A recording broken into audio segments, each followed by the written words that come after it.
Yes, yes. How are you, good people? We are doing or dealing with philosophical principles and applications in adult education this semester. So I hope you are all geared up to go on and to move on.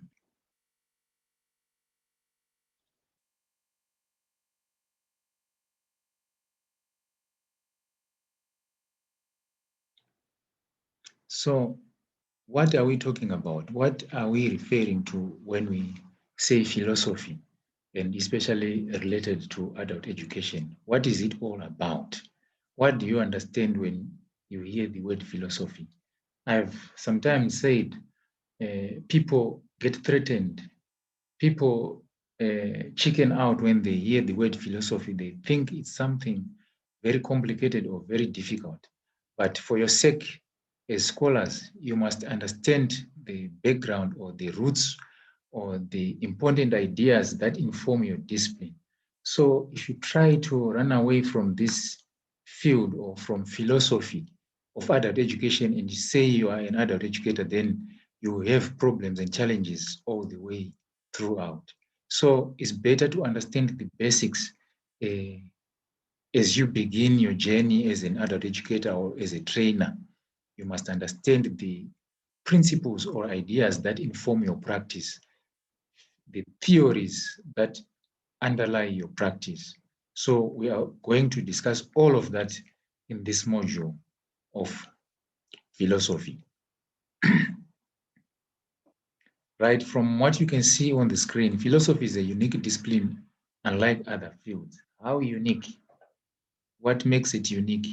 It is unique in its methods and in the nature and breadth of its subject matter. Philosophy is a quest for understanding. When you start asking questions, important questions about any discipline, and in this case about adult education practice, when you start asking complex or complicated questions, difficult questions about the practice, the how, the why, the where, the when, the who, about the practice of adult education, then you are engaging in philosophy, the quest for understanding. Understanding what? We will find out. It is said philosophy pursues questions in every dimension of human life. Philosophy in general, eh, as I said, is about asking questions in every dimension of human life. I have said in our previous sessions that there is a philosophy for everything under the sun. Even when you want to prepare your meals, there is a philosophy behind that, a theory behind that, or some important ideas or principles behind whatever you want to do. That is philosophy. It said its techniques apply to problems in any field of study or endeavor. In any field that you can think of, philosophy is there. So you may find the philosophies that we are going to be discussing may be found also in other disciplines. If you study law, you find some philosophies in law. If you study engineering, there is a philosophy of engineering. And some of these founding proponents or thinkers are the same people who were writing ideas or principles about almost every discipline. If you think of great thinkers like Aristotle and Plato, they've contributed much in most of the disciplines that we have today, in law, in education, in politics, and you can mention any other discipline that you can think of. Philosophy is a reasoned pursuit of fundamental truths. What do we mean when we say fundamental truths? How do we judge? How do we evaluate that this is true, this is not true, this is truth, and this is not? When you start asking such questions, then you are engaging in philosophy. Then when we are doing philosophy, when you are studying philosophy or when we are philosophizing, what are we aiming at? What is the purpose of philosophy? can we relate the purpose of philosophy to our practice, to our field of adult education? Scholars or great thinkers say philosophy helps in developing a critical mind. What is a critical mind? When you have a critical mind, or when you are somebody who has a critical mind, it means you don't accept anything or things at face value. You want to question why. Usually the question why is the dominant or prominent one in philosophy. You want to question the why of things. You don't just accept anything. Because in life, we have a lot of things that we accept at face value, a lot of pre-established truths in court that we accept: culture, religion, politics, and many other things predict things to us or determine the way we should do things. And they say, this is true, this is the right way, this is, you must do this, you must not do that. But a critical person, or a person who has a critical mind, will start questioning, why should I do this and not this? If something is said to be the truth, then someone would want to find out, why is it this concept or this statement is judged as the truth and others as not the truth? You would want to understand such things. A questioning mind, like I've been saying all along, you must have a questioning mind. A mind always engaged in tireless investigation of the reality surrounding us. Like I said, there are various other fields, other fields. For example, religion. For example, politics. For example, even education. There are a lot of things that we are told by those who are educated. There are a lot of things, truths in court, that we are told by pastors, bishops, apostles, vashandiri, in various sects of our religions. Then we think, or we regard those things that we are told or that we are made to believe as a reality, without questioning what makes such things a reality, without investigating to find by our own means, to find on our own if what we are made to believe is truly real or is the reality that we must believe.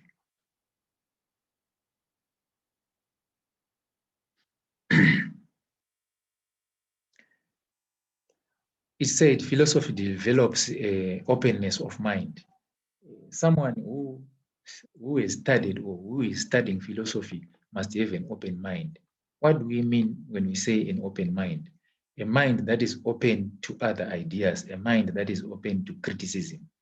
A person with an open mind is not a rigid person. Is a person who accepts others. Is a person who accepts ideas and criticisms from other people. Is a person who is willing to explore other avenues of truth. Is a person who is willing to investigate or to explore or to study further to find out the true nature of reality and truth. It is said philosophy develops consistency of thought and deed, or deeds, consistency of thought and deed. When you are a person who is studying or who has studied philosophy, you are not a random person. You are not a haphazard person, a person who does things haphazardly. You have a consistent way of thinking and a consistent way of doing things.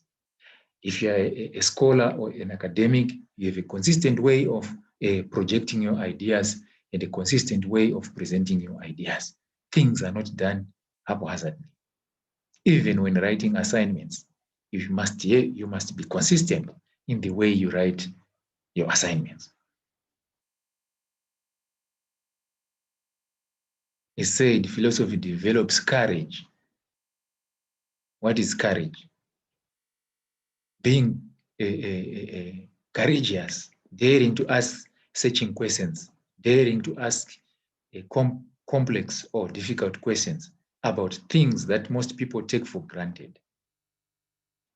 Being courageous to defend your personal position using reason and principle. It's not just about making arguments, kuita naro in our vernacular, but using reason and principle as a reasonable person, like what you say in your law studies, as a reasonable person. Or what principles are you applying or are you using in making these arguments? If you have a point to put across, or if you have a criticism to a point that has been put across by some other person or some other people, what principles are you using? What logic is behind your reasoning or your criticism? It develops clarity of thought. It means even the way you think must be consistent. In the way we use words, formulate arguments, and reach conclusions. Clarity of thought. Philosophy is a study of principles of conduct. Principles of conduct. You are not a haphazard person, like I said. You have a way, a consistent way of behaving. If it is in the field of adult education, your conduct or your practice, the way you do things must be informed by philosophy. Philosophy seeks to establish standards of evidence and to create techniques for evaluating ideas and arguments. Techniques for evaluating ideas and arguments. That's an important statement there. It seeks to establish standards of evidence.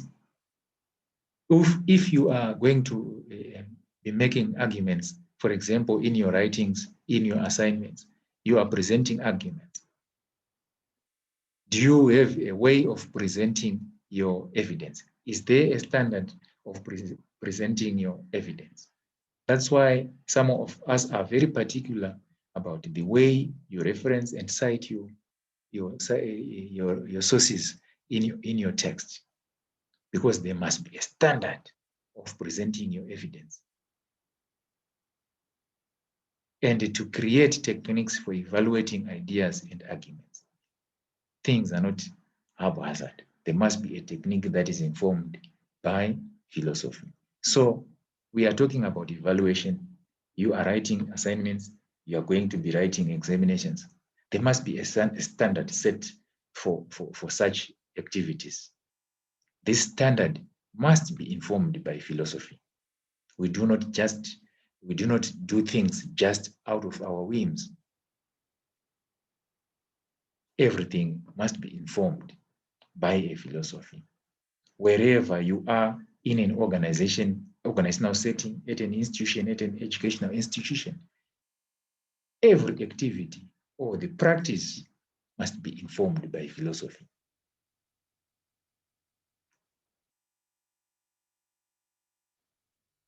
Philosophy develops the capacity to see the world from the perspective of other individuals and other cultures. Like I said, you must have an open mind to accept ideas and views and perceptions from other people. You must not be rigid to what you know and believe. You must have an open mind that accepts people and ideas from other cultures. If you develop that attitude that is informed by philosophy, then you find even learning is going to be easy for you. Even interacting with others in society is going to be easy for you. That's how anyone can judge between the educated, the learned, the schooled, and those who are not. You see by the way they do their things.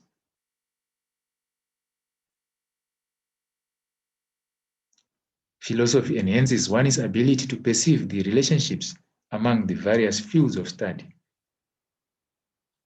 Last semester, we were together in the organizational behavior course. We were doing organizational behavior. And here and there, I think we're trying to link philosophy and organizational behavior, philosophy and management theories. There is a nexus somehow, and we must find that nexus, that relationship of how things function together. And if we are now able to do that, we are applying philosophy. Philosophy deepens one's sense of the meaning and varieties of human experiences. People live in different contextual realities. And from those realities, we develop or we have different, various, divergent experiences.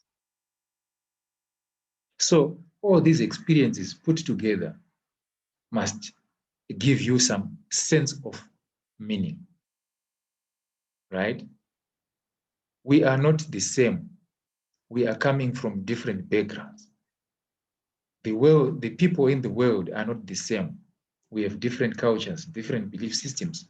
But philosophy helps us to create a relationship between all these divergent ideas, divergent religions, divergent belief systems, so that we live in harmony with nature and with ourselves. That's the importance of philosophy. Philosophy is critical in the development of a philosophical attitude. A philosophical attitude, an attitude of asking questions, an attitude of trying to understand the reality around you, an attitude of trying to understand the underlying issues, the underlying principles behind everything that we do. Philosophy, an attitude of trying to understand the hidden truths or the secrets of the world. Until you learn to ask questions, relevant questions, important questions, that is, you are not yet a philosopher. But a student of philosophy must start by learning to ask important questions.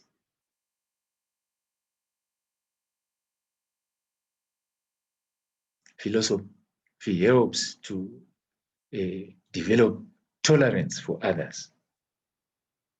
Tolerance for others' opinions, views, attitudes, and actions. I think this point is cropping up here and again. Philosophy helps to develop a generous willingness to exchange ideas and views with others around us. A person who has studied philosophy, a person who is studying philosophy, let me say in general, an educated person must not be stingy with information. You must be ready to share information. You must be ready to share what you have discovered, what you have learned with others. You must be ready to educate the world.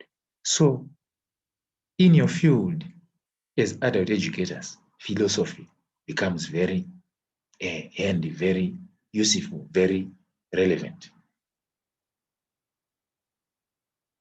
Philosophy must help us to develop a keen awareness of our limitations. We are not perfect human beings. The world is not perfect. But we must not be rigid in believing in ourselves and making ourselves heroes. We must be able to accept our limitations. We must be able to accept our mistakes. We must be able to accept our weaknesses and our strengths as well. We must be able to accept other people's strengths and weaknesses as well. Because if you are not able to accept other people's weaknesses and strengths, then the world will be at chaos. Even conflicts in the world today are caused because people do not learn to accept other people's strengths and weaknesses. Different regions, different countries have different opinions, have different belief systems, and that causes conflicts. And the world today, in many parts, is at war. People are at war with one another, even in organizations, because people fail to understand or to accept weaknesses and strengths. Then you end up having conflicts. So even in an educational setting, you must be able to understand and accept other people's weaknesses and strengths. That way you develop a learning attitude. You learn from others. You learn from other people's strengths and weaknesses, and you also learn from your own weaknesses and your own strengths. Sensitivity to the many sidedness of questions and issues, right? This point is trying to say in any question, there are various, numerous, or many sides to that question. Not only two, like we say, the two-sided coin. A question may have various angles, and we may find answers from various angles. So in philosophy, philosophy differentiates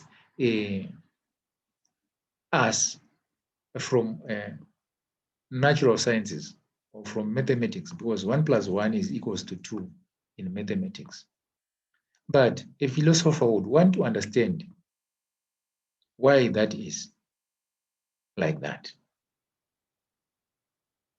So you often hear statements like 1 + 1 is equals 3, as long as you can justify your answer. That's the nature of philosophy.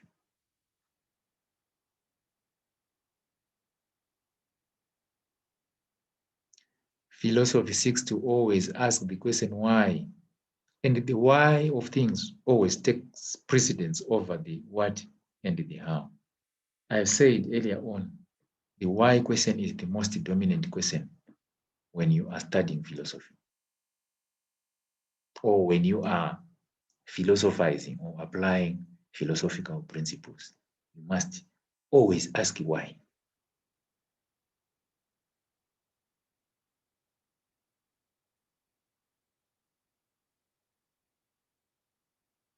Let me read this statement. When a child grows, he or she asks a lot of what and how questions. But the why question only comes with maturity of the mind.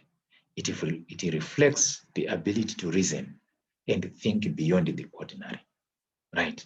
This statement is driving home about asking why. Philosophy assists us to develop a personal philosophy of life. Do we all have our personal philosophy of life? What are the general principles or ideas that are governing our lives?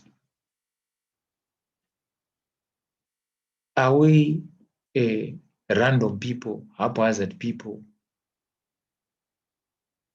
Are we an unthinking people, so that we do not even care about tomorrow? We do not even ask about our yesterday. What do you believe in? Do you have a philosophy of life?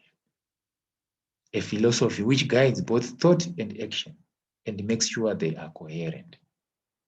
Your thinking patterns and the way you act or behave, do they reflect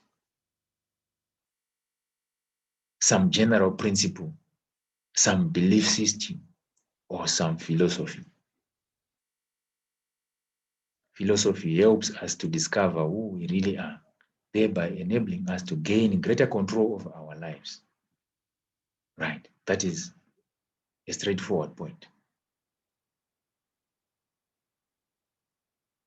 Right, here I'm going to present some typical questions that are asked in philosophy. It must be interesting to find out what sort of questions a philosopher asks. For example, what exactly is the meaning of life? Why are we born? What is our purpose in this world?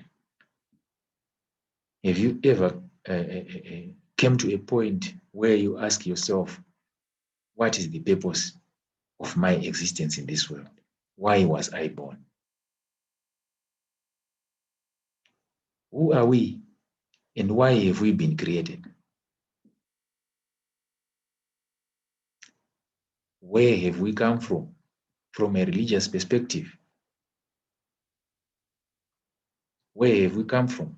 Different religions have different ideas about creation. Different theories present divergent views about the origins of creation. And there's this question. I think every student of philosophy will come across that question one way or the other. And I think other people, maybe in America, they've tried to portray this in a movie or a film. If you know about the movie or film called God does not exist, or God exists. I can't remember very well the name, but it concerns the existence of God.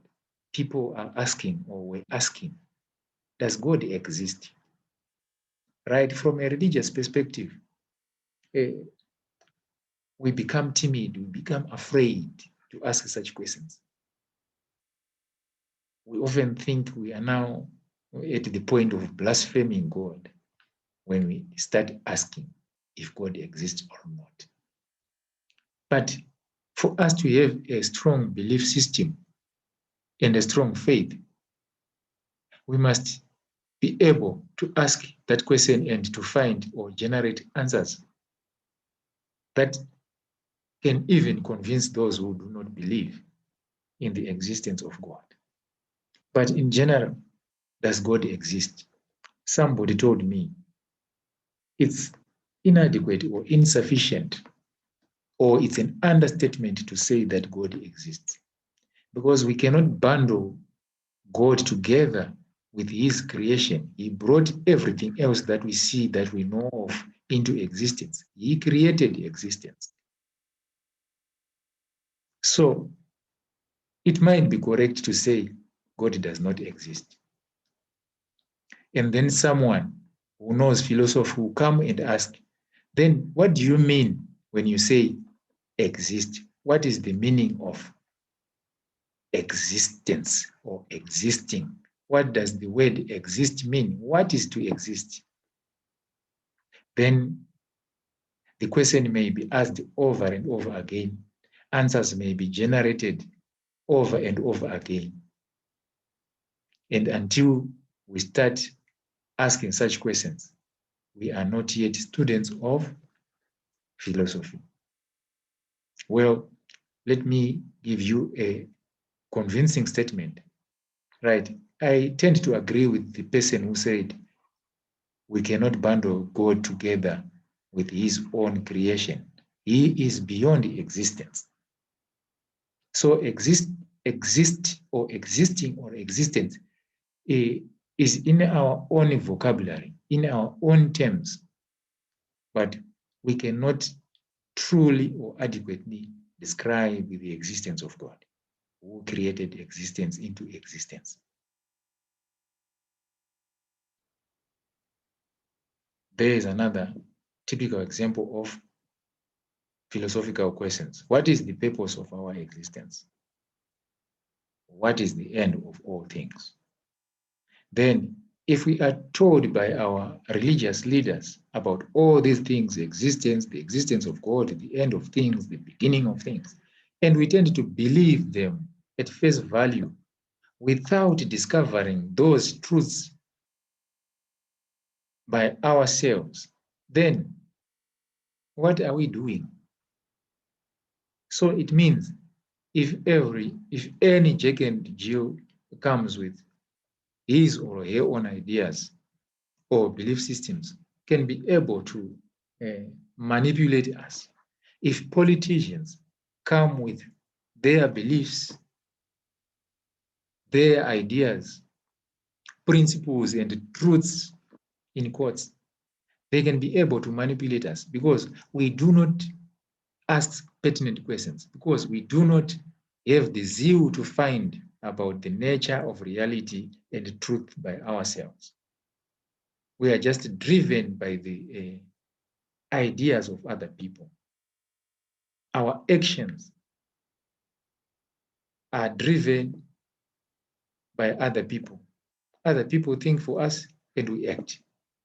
But until we start asking pertinent questions, we can be able to generate answers for those questions ourselves, and we can be able to discover the truth for ourselves.